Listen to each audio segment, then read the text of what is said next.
तो हेलो दोस्तों, कैसे हैं आप लोग। उम्मीद करता हूँ आप लोग ठीक होंगे।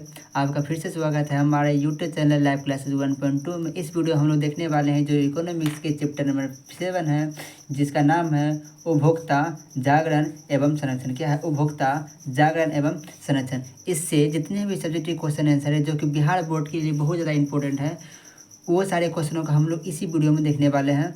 तो जो बच्चे 2024 में बिहार बोर्ड के एग्ज़ाम देने वाले हैं वो बच्चे इस वीडियो को ज़रूर देखें। और वीडियो अगर आपको अच्छा लगता है तो अपने दोस्तों में शेयर करें, और चैनल में पहली बार है चैनल को सब्सक्राइब करें। और आगे क्या करना है आपको, ठीक है। तो बिना टाइम गवा आपका ये क्लास शुरू करते हैं। तो अपने साथ एक कॉपी और कलम रखें, और साथ में साथ आपको कॉपी करते जाना है, और हमारे बातों को ध्यानपूर्वक सुनना है और समझना है, ठीक है, कि हम क्या बोल रहे हैं। क्योंकि क्वेश्चन अधिक पढ़ने से अधिक हम लोग यहाँ पे समझाते हैं, ठीक है। तो बिना टाइम गवाए आपको ये क्लास शुरू करते हैं, ठीक है। तो हेलो बच्चों, ठीक है। तो ये आपका जो पहला क्वेश्चन है, वो पहला क्वेश्चन क्या है? आप किसी खाद्य पदार्थ संबंधित वस्तुओं को खरीदते समय कौन कौन सी मुख्य बातों का ध्यान रखेंगे? पहला क्वेश्चन क्या है? आप किसी खाद्य पदार्थ अर्थात अपनी खाने योग्य पदार्थ, ठीक है, खाने वाला पदार्थ बोलते हैं खाद्य पदार्थ, ठीक है, पदार्थ संबंधी वस्तुओं को खरीदते समय कौन कौन सी मुख्य बातों पर ध्यान रखेंगे? तो देखिए इसका आंसर क्या हो जाएगा। इसका आंसर हम लिख लेंगे यहाँ पे। किसी खाद्य पदार्थ संबंधित वस्तुओं को खरीदते समय उस वस्तु की पूर्ण जानकारी आवश्यक होती है। जैसे वस्तु का ग्रुप, मात्रा, वस्तु बनाने में प्रयुक्त तत्व आदि का प्रभाव जानना आवश्यक होता है। वस्तु उपयोग में खराब वस्तु निकलने पर उसका प्रयोग उपभोक्ता केंद्र पर जानकारी दी जा सकती है, ठीक है। उचित शिकायत दर्ज करवा कर मुआवजा प्राप्त किया जा सकता है, ठीक है।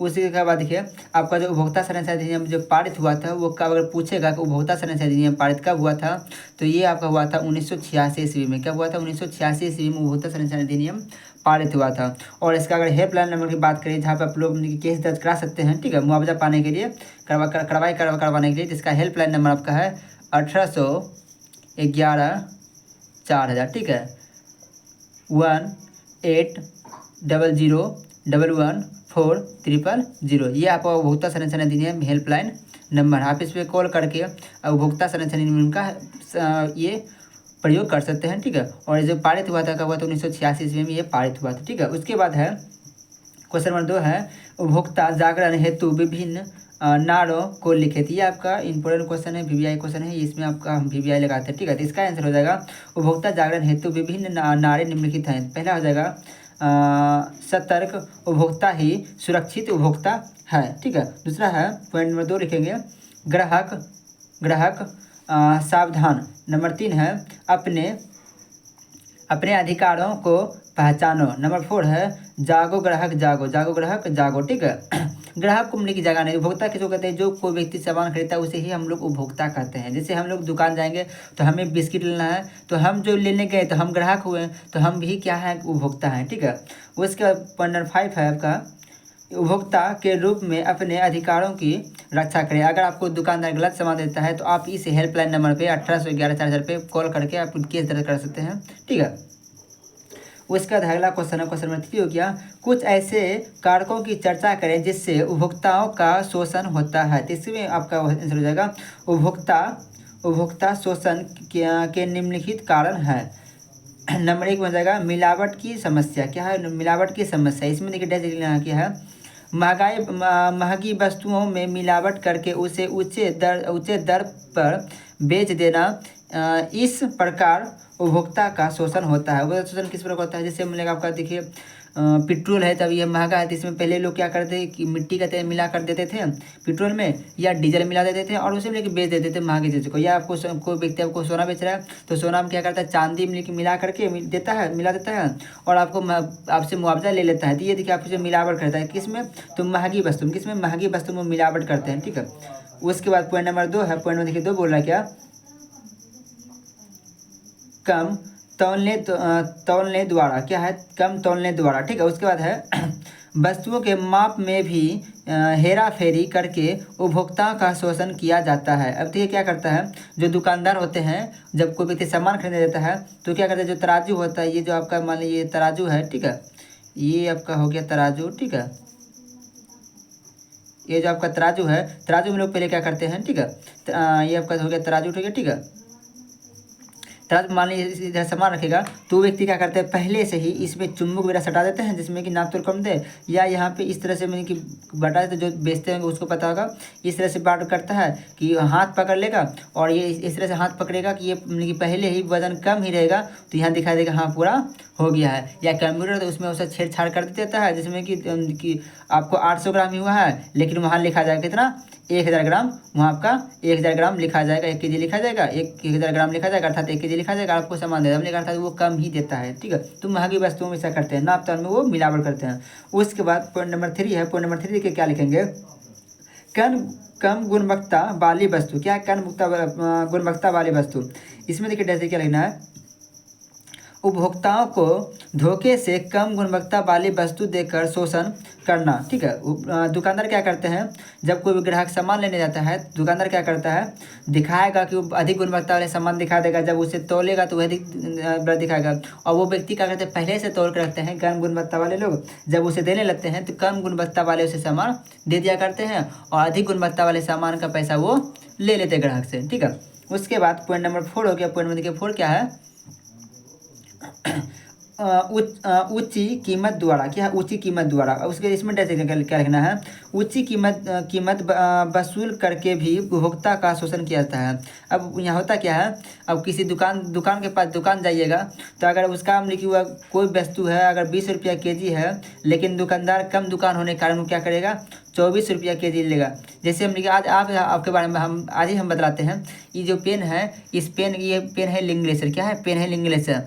हम अक्सर जब दुकान में खरीदते हैं तो ये पेन 30 रुपया का पैकेट आता है, कितने का आता है, 30 रुपये की ये पैकेट आता है, ठीक है। हम आज ही आपको बतलाते हैं, आज ही ये मेरे साथ घटना हुआ, ये पेन का जो इसका पैकेट आता है वो 30 रुपये का पैकेट आता है, और एक पैकेट में 6 पेन आता है, कितना आता है, 6 पेन आता है, अर्थात अगर 6 से हम भाग देंगे 30 में तो 5 रुपया पर पेन का पड़ता है, एक पेन का कितना पड़ता है, 5 रुपये पड़ता है। लेकिन आज मेरे पास टाइम नहीं था, तब मैं स्टूडेंट को भेजे कि जाओ बाबू थोड़ा पेन लेकर आ जा, तो जब पेन को खरीदने गया तो दुकानदार क्या बोला, इस पेन का दाम 8 रुपया, कितना बोला, 8 रुपया। वो बच्चा को हमने तो 2 पेन का दाम दिया था, ठीक है, एक पैकेट का दाम दिया था 30 रुपया दिया था, लेकिन उन्होंने कहा कि इस पेन का जो है वो 48 रुपया में पैकेट मिलता है, तो उसको तो हम 30 रुपये ही दिए थे।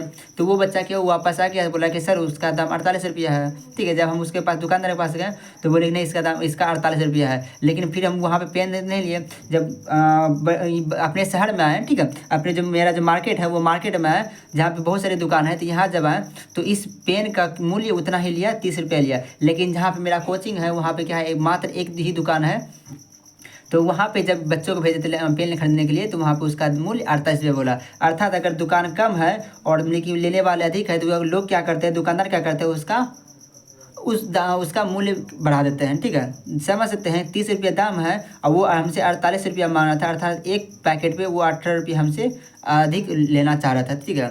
तो भैया हम तो वहाँ लिए नहीं, क्योंकि हमें पता था इसका तो 30 रुपया ही है, तो हम अपने मार्केट में आ गए। अब मार्केट आए तो पेन लेते हैं हम आ गए घर, ठीक है। उसके बाद है अगला पॉइंट हो जाएगा पॉइंट नंबर 5 दिखा हो जाएगा, आपको शायद दिख रहा होगा। पॉइंट नंबर देखिए 5 क्या है, पॉइंट नंबर देखिए 5 क्या है,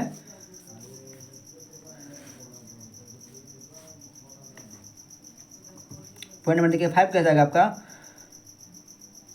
डुप्लीकेट, क्या है, डुप्लीकेट वस्तु, क्या है, डुप्लीकेट वस्तु, अर्थात लेकिन वो नकली वस्तु आपको देता है डुप्लीकेट वस्तु, ठीक है। इसमें देख लेना है, सही कंपनी का डुप्लीकेट वस्तु प्रदान करके उपभोक्ता का शोषण होता है, ठीक है। होता क्या है, बहुत सारे ऐसे भी कंपनी है या कुछ फर्जी लोग के हैं, क्या वो क्या करते हैं, लोग अभी इतना इंटेलिजेंट हो गए हैं कि जो कोई भी कंपनी का है उस कंपनी का मुहर लगा देंगे, ठीक है, और उस कंपनी के मुहर लगा कर बेच दिया करेंगे। आप जब कभी ट्रेन में जाते होंगे तो ट्रेन में देखते होंगे आता होगा आपका डाटा केबल आते होंगे, चार्जर भी आते होंगे, एयरफोन के लिए आते होंगे, ठीक है। अब दिखाएगा कि सैमसंग का है, इस कंपनी का, इसका कंपनी किसका है, लेकिन वो डुप्लीकेट ही रहता है और आपसे अधिक पैसा ले लेगा, ठीक है। उसके बाद क्वेश्चन नंबर देखो 4 हो गया। क्वेश्चन नंबर 4 क्या है, उपभोक्ताओं के द्वारा उपभोक्ता के रूप में बाजार में उनके कुछ कर्तव्य का वर्णन करें। ये आपका इतना भैया क्वेश्चन है, हम क्या बतलाएं आपके भैया, ठीक है। तो ये 2024 के लिए इतना इंपॉर्टेंट है बच्चों, तो इसे बस लिख लें और इसे याद भी कर लें। ये क्वेश्चन बहुत ज़्यादा इंपॉर्टेंट है, बहुत ज़्यादा इंपॉर्टेंट है, ठीक है। और ये क्वेश्चन आपका बिहार बोर्ड के लिए बहुत ज़्यादा इंपॉर्टेंट, ये आ ही सकता है इस बार, ठीक है, क्योंकि 2 साल से ये क्वेश्चन पूछा गया नहीं है, इस बार पूछा जा सकता है, तो इसे ज़रूर याद कर लें। तो इसमें देखो क्वेश्चन नंबर 4 क्या हो गया, उपभोक्ताओं के रूप में बाजार में उनके कुछ कर्तव्य का वर्णन करें। इसमें हो जाएगा उपभोक्ताओं के अग्रलिखित कर्तव्य को ध्यान में रखना आवश्यक है। अगर क्या हुआ, अग्रलिखित में क्या हुआ, आगे लिखा हुआ है। पॉइंट नंबर 1 क्या है, उपभोक्ताओं को कार्य क्रय विक्रय अर्थात खरीदने या बेचने समय क्रय विक्रय की जानकारी वस्तु के व्यावसायिक पक्षों के साथ ही सुरक्षा एवं स्वास्थ्य आदि पर अनेक प्रभावों की जानकारी होनी चाहिए। उसके बाद है पॉइंट नंबर 2 है, जहाँ कहीं भी संभव हो खरीदे गए सामान या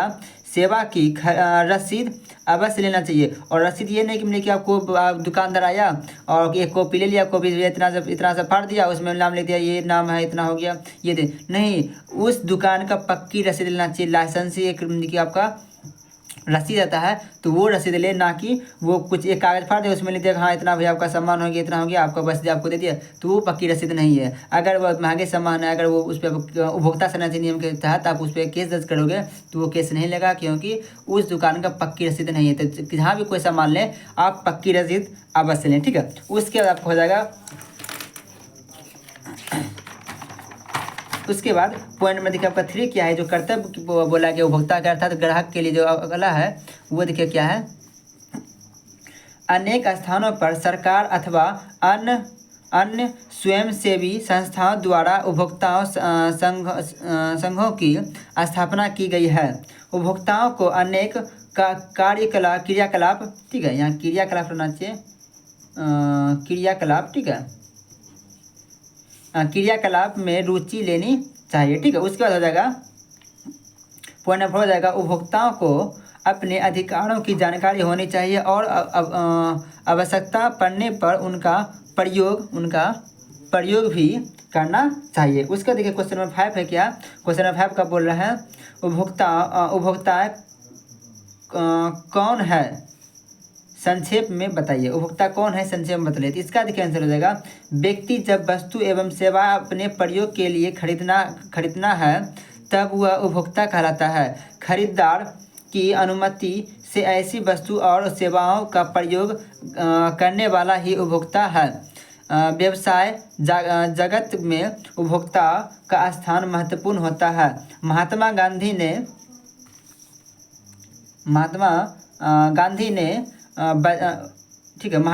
ने बाजार उपभोक्ता के महत्व के बारे में कहा था, ग्राहक हमारी दुकान में आने वाला सबसे महत्वपूर्ण व्यक्ति है, वह हम पर निर्भर नहीं, हम उन पर ही निर्भर हैं। अर्थात में कि अगर हम किसी कोई दुकान नहीं जाए तो हम तो उस पर निर्भर तो नहीं है भैया, बहुत सारे दुकान हम किसी दुकान से जा सकते हैं, लेकिन अगर कोई दुकान है और उस दुकान में कोई जाता है नहीं है तो उसका रोजी रोटी बंद हो जाएगा। तो हम ही महत्वपूर्ण है किसी भी दुकान में जाने के लिए, ठीक है। उसके बाद है क्वेश्चन नंबर 6 हो गया क्या, क्वेश्चन नंबर 6 है, उपभोक्ता के कौन कौन अधिकार हैं, प्रत्येक अधिकार को उदाहरण के साथ लिखना है, ठीक है। इसमें आपको हो जाएगा आंसर, वस्तु व सेवाओं को उपयोग करने वाले व्यक्ति को उपभोक्ता कहते हैं, ठीक है।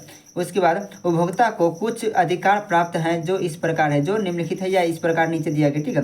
पहला सुरक्षा क्या है, सुरक्षा का अधिकार, क्या सुरक्षा का अधिकार, इसमें क्या लिखना है, उपभोक्ता को ऐसे वस्तु और सेवाओं से सुरक्षा प्राप्त करने का अधिकार प्राप्त है जिससे उनके शरीर या संपत्ति को हानि हो सकती है, जैसे बिजली का आयतन, विद्युत आपूर्ति की खराबी से करंट मारना तथा या डॉक्टर ऑपरेशन के समय लापरवाही बरकता है, जिसके कारण मरीज को खतरा या हानि होता है। ठीक है, ये देखिए आपका सुरक्षा हो गया। देखिए आपको कोई पंखा वगैरह ले हैं तो पंखा में क्या होता है, आपका गारंटी है, लेकिन उस पंखे में क्या होता है, आपको करंट आने से शुरू हो गया।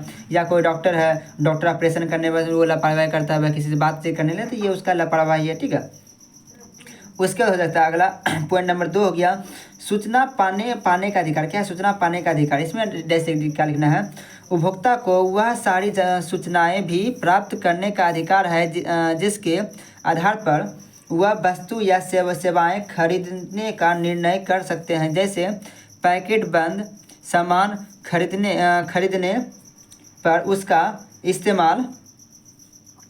इस्तेमाल करने की अवधि, गुणवत्ता इत्यादि की सूचना प्राप्त करें। जैसे अवयवों की सूची, परिणाम। ठीक है, उसका पॉइंट नंबर 4 हो गया। पॉइंट नंबर देखिए 4 आपको शायद दिख रहा होगा। ठीक है, सॉरी, पॉइंट नंबर 3 हो गया। पॉइंट नंबर देखिए 3 क्या है? पॉइंट नंबर 3 है सुनवाई का अधिकार। क्या है पॉइंट नंबर 3? क्या है? सुनवाई का अधिकार। इसमें जैसे क्या लिखना है, उपभोक्ता को अपने हितों को प्रभावित करने वाले सभी बातों को उपयुक्त मंचों के समक्ष प्रयुक्त करने का अधिकार है। उपभोक्ताओं को अपने मंचों के साथ जुड़कर अपनी बातों को रखना चाहिए। उसके बाद हो जाएगा पॉइंट नंबर 4 हो जाएगा चुना या पसंद करने का अधिकार। क्या है? चुना या पसंद करने का अधिकार। इसमें जैसे क्या लिखना है, विभिन्न निर्माताओं द्वारा विभिन्न ब्रांड किस्म, गुण, रूप, आकार तथा मूल्य की वस्तु को पसंद करने के लिए स्वतंत्र हैं। जैसे इस्तेमाल की समाप्ति, स्वास्थ्य के प्राप्ति, हानिकारक चेतावनी आदि। ठीक है, उसके बाद हो जाएगा आपका देखिए अगले आगे है क्वेश्चन आपका देखिए से हम लोग 7 पा चुके हैं। ठीक है, ये लंबा आपका ये चैप्टर आपका थोड़ा लंबा होने वाला है क्योंकि ये चैप्टर थोड़ा बड़ा भी है। ठीक है, बस आपका 5 से 6 मिनट आपका और लगेगा। ठीक है, उसके देखिए क्वेश्चन आपका 7 क्या हो? क्वेश्चन नंबर 7 है उपभोक्ता संरक्षण अधिनियम 1986 की मुख्य विशेषताओं को लिखें। ये आप भी आपका बहुत ज़्यादा इंपॉर्टेंट क्वेश्चन है, इसे आपका VVI हम लगा देते हैं। ठीक है, देखिए जो इंपॉर्टेंट क्वेश्चन है उसको हम उसे VVI लगाते हैं। ठीक है, और ये आपका इकोनॉमिक्स का लास्ट आखिरी चैप्टर है। ठीक है, अगर इससे पहले 6 वीडियो मैंने ऑलरेडी हमने डाल दिया यूट्यूब पे। अगर इस वीडियो आपने नहीं देखा है तो जाइए और पीछे चैनल में जाइए और पिछले 6 चैप्टर का आपको क्वेश्चन आंसर इसी चैनल पे मिल जाएगा। ठीक है, उसके देखिए इसका आंसर क्या हो जाएगा, भारत सरकार द्वारा पारित उपभोक्ता की सुरक्षा और संरक्षण हेतु उपभोक्ता संरक्षण अधिनियम 1986, आपको मैंने पहले बताया कब हुआ था, 1986, एक महत्वपूर्ण अधिनियम है जिसमें उपभोक्ताओं को बाजार में बेची जाने वाली वस्तु के संबंध में संरक्षण का अधिकार दिया गया है। उपभोक्ता संरक्षण के दायरे में सभी वस्तुओं, सेवाओं तथा व्यक्तियों, चाहे वह निजी क्षेत्र के हो या सार्वजनिक क्षेत्र को शामिल किया जाता है। इसके तहत उपभोक्ता यह जानने का अधिकार होता है कि वह वस्तु की सेवा की गुणवत्ता, परिणाम, क्षमता, शुद्धता, मानक और मूल्य के बारे में जानकारी प्राप्त कर सके। इसके अतिरिक्त यह भी अधिकार है कि वह इस बात का भी परख कर ले कि उसे जो वस्तु या सेवा मिल रही है वह खतरनाक तो नहीं है, ताकि वह अपना बचाव कर सके। उसके आगे है उपभोक्ता किसी भी टेलीफोन या मोबाइल से मुफ्त में उपभोक्ता संरक्षण संबंधी जानकारी प्राप्त कर सकता है। राष्ट्रीय उपभोक्ता हेल्पलाइन नंबर 1800 है ना, 1811 और 400, यहाँ 400 लिखा हुआ है, 469, यहाँ देखिए आपको हम लाल पेन से भी लेते हैं, 1811 और ये 4000, ये आपका हेल्पलाइन नंबर है। ठीक है, शुल्क मुक्त। ठीक है, BSNL और MTL। ठीक है, हमने किसी आप कॉल कर सकते हैं, हम आपको पैसा भी नहीं कटेगा। ठीक है, उसके बाद आपका देखिए अगला हो जाएगा, आगे आपका है अगला क्वेश्चन नंबर आपका 8 हो गया, उपभोक्ता संरक्षण हेतु सरकार द्वारा गठित व्ययिक प्रणाली को विस्तार में समझाइए। इसमें देखिए आपका आंसर हो जाएगा। ठीक है, उपभोक्ताओं की शिकायतों के समाधान अथवा उपभोक्ता विवादों के निपटारे हेतु सरकार द्वारा उपभोक्ता संरक्षण अधिनियम में त्रिस्तरीय अर्ध न्यायिक व्यवस्था है, जिसमें जिला मंचों, राज्य आयोग एवं राष्ट्रीय आयोग की स्थापना की गई है। ठीक है, पहला पॉइंट हो जाएगा इसमें देख लेना है, राष्ट्रीय स्तरीय पर राष्ट्रीय आयोग। ठीक है, राष्ट्रीय स्तर पर क्या है, राष्ट्रीय आयोग, और राज्य स्तर पर क्या है, राज्य आयोग, और जिला स्तर पर क्या है, जिला मंच फोरम, जिला मंच, जिसमें आप फोरम भी भर सकते हैं। ठीक है, फोरम भी भर सकते हैं। ठीक है, उसके नीचे देख क्या लिखना है, नीचे लिखना है यह, ठीक है,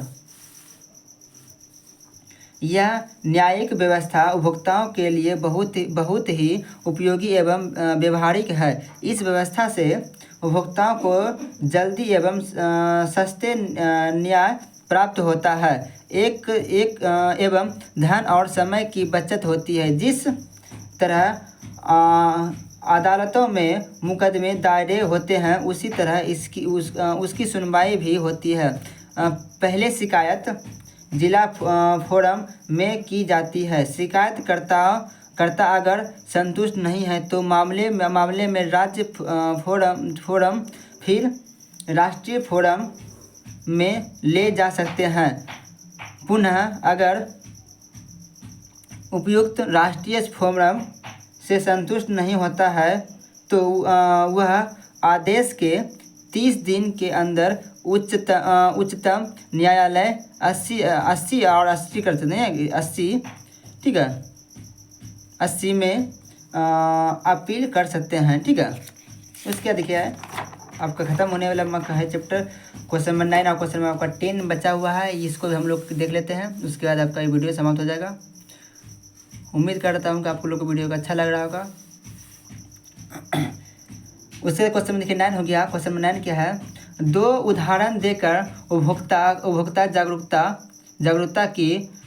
जागरूकताओं का वर्णन करें। इसमें देखिए क्या हो जाएगा, वर्तमान समय में ऐसी कोई जगह नहीं जहां उपभोक्ता का शोषण नहीं हो रहा हो।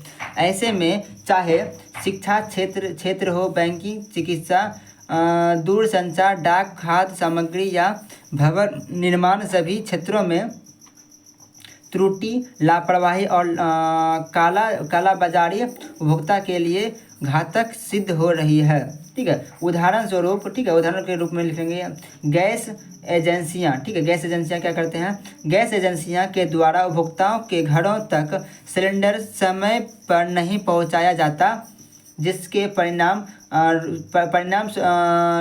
स्वरूप उपभोक्तागण कालाबाजारी के शिकार होते हैं तथा बाध्य होकर ऐसे एजेंसियों का चक्कर लगाना पड़ता है और उनका शोषण होता है। उसके हो जाएगा नीचे लिखना क्या है, शिक्षण संस्थान। क्या है, शिक्षण संस्थान, शिक्षा संस्थान में भी इसका ये आपका लापरवाही किया जाता है। ठीक है, इसी में जैसे क्या लिखना है, शिक्षण संस्थान बहुतायक रूप में गली गली खुलते जा रहे हैं, जो कि गैर मान्यता प्राप्त होते हैं। इसमें योग्य शिक्षक, पुस्तकालय, प्रयोगशाला, फर्नीचर, खेल का मैदान तथा मानक पाठ्यक्रम का अभाव होता है तथा वे भ्रमण प्रचार प्रसार द्वारा छात्रों को झूठा वादा कर गलत ढंग से फीस वसूलते हैं। इन सभी का कारण है जागरूक का अभाव और अपने अधिकारों के प्रति चेतना में कमी। उपभोक्ताओं को अपने अधिकारों के प्रति जागरूक व सचेत रहना आवश्यक है। उसका अगला क्वेश्चन है, क्वेश्चन नंबर 10 है और इस चैप्टर का आपका आखिरी क्वेश्चन है और इकोनॉमिक्स का जो इम्पोर्टेंट क्वेश्चन है वो आपका लास्ट क्वेश्चन। ठीक है, अधिकार के महत्व पर लिखें। इसमें आपका ये भी आपका VBI क्वेश्चन है। इसमें देखिए जैसे कि क्या लिखना है, आपको लिखना है, विश्व के अन्य देशों की तरह हमारे देश में भी कुछ ऐसे संवैधानिक संस्था की स्थापना की गई है जो उपभोक्ताओं की इस आर्थिक शोषण का निराकरण करती है। राष्ट्रीय, राज्य तथा निम्न प्रशासनीय स्तर पर ये संस्थाएं जीवन और उपयोग के अधिकार का संरक्षण देती है। हमारे देश में राष्ट्रीय स्तर पर एक उच्चतम जो मानवीय अधिकारों की रक्षा और अनेक हितों के लिए सुरक्षा प्रदान करती है। इसे मानवाधिकार संस्था कहते हैं। ठीक है, पैरा चेंज करके क्या करना है। राष्ट्रीय मानवाधिकार आयोग का महत्व इस बात से बढ़ जाता है कि इसके अध्यक्ष भारत के उच्च न्यायालय के अवकाश प्राप्त प्रधान न्यायाधीश होते हैं। इसी तरह देश के प्रत्येक राज्य में एक राज्य मानवाधिकार का गठन संबंधित बातों को देखती है। इसी आधार पर महिलाओं के ऊपर हुए अत्याचार अथवा शोषण संबंधित शिकायत के निराकरण के लिए देश के स्तर पर राष्ट्रीय आयोग तथा राष्ट्रीय महिला आयोग गठित है। तो यहाँ तक में आपके ये चैप्टर समाप्त होता है। और ये इकोनॉमिक्स का जो क्लास 10 का ये आपका आखिरी चैप्टर था, ये भी आपका समाप्त हो चुका है। अगर आपको वीडियो अच्छा लगा है तो वीडियो को लाइक करिए और पहली बार चैनल में सब्सक्राइब करें। ये जो आपका जो चैप्टर था वो चैप्टर में कितना था, ठीक है, ये चैप्टर में आपका 7 था। ठीक है, और इससे पहले भी मैंने 6 चैप्टर को मैंने पहले ऑलरेडी क्वेश्चन से डाल दिए हैं। अगर वो वीडियो आप लोग नहीं देखे हैं तो जाकर पहले उस वीडियो को देख लीजिए, उसके बाद इसे देख लीजिए। ठीक है, और सभी क्वेश्चनों को बढ़िया से याद कर लिए, अच्छी तरह से याद कर लिए। जो मैंने जितने भी क्वेश्चन दिए हैं वो आपका NCERT बुक से लिया गया। ठीक है, NCERT बुक से मैंने ये दिया है, NCERT बुक से मैंने ये सारा क्वेश्चन लिया गया है। और आपके बिहार बोर्ड आपको पता होगा NCERT बुक से ही पूछा जाता है। ठीक है, तो यहाँ आपका वीडियो समाप्त करते हैं। और अगर वीडियो आपका अच्छा लगा तो लाइक करें, सब्सक्राइब करें और अपने दोस्तों में शेयर करें। मिलते हैं फिर नेक्स्ट वीडियो में, तब तक के लिए धन्यवाद। जय हिंद, जय भारत।